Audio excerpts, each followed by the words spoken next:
Right now, I bring up all your wounds. When we first started really spending time together, it would trigger you different. It's like, yo, you don't know. You don't know what you're talking about.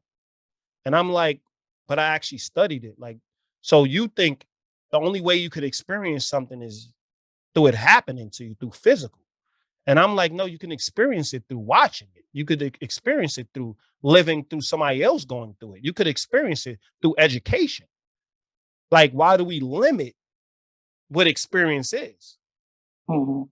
So we started a dialogue where I didn't go through it, but I lived through it because you have been my family member. I have family members that struggled with it. So I know what it's like on the other end of having to live through it constantly and have this person walk in a room and suck the air out of the room anytime based on that wound, right? So we're constantly having dialogues, we're on different sides. So how do you teach how to get on the same page to actually form a relationship?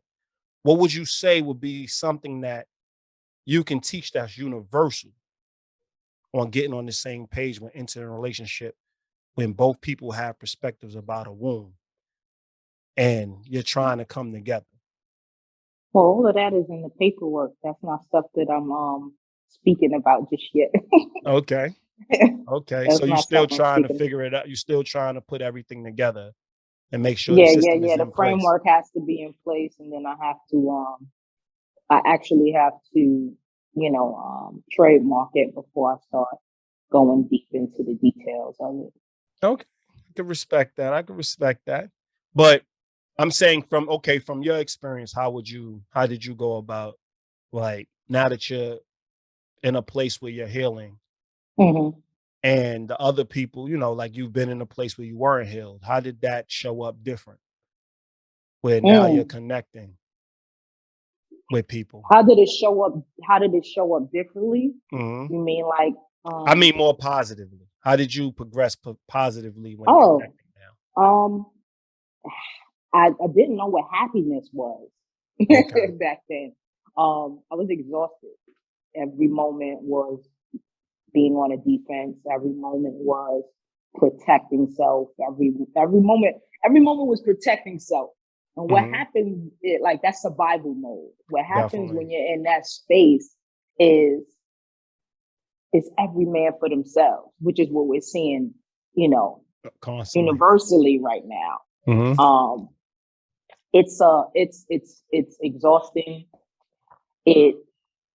It's a very skewed focus, right? So your glass half empty versus glass half full all the time. So you're never going to get the outcome that you say that you desire in life from that space.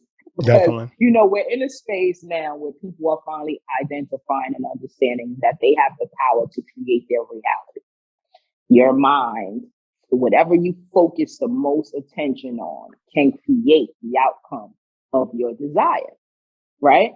We're there, but so many people are still not understanding that they have to get control of their negatives and positives in order to be able to live their desired outcome. So long story short, like my life was going in like this hamster wheel. It was like, and nobody would know it because the unless you're healthy, you're looking through unhealthy eyes. So all you see is the accolade. You see that I am, I am accomplishing things, right? Definitely. You see she's accomplishing things. She's doing this. She shines when she comes in a room. It all looks really, really pretty. But I am unhappy. I am 100% toxic.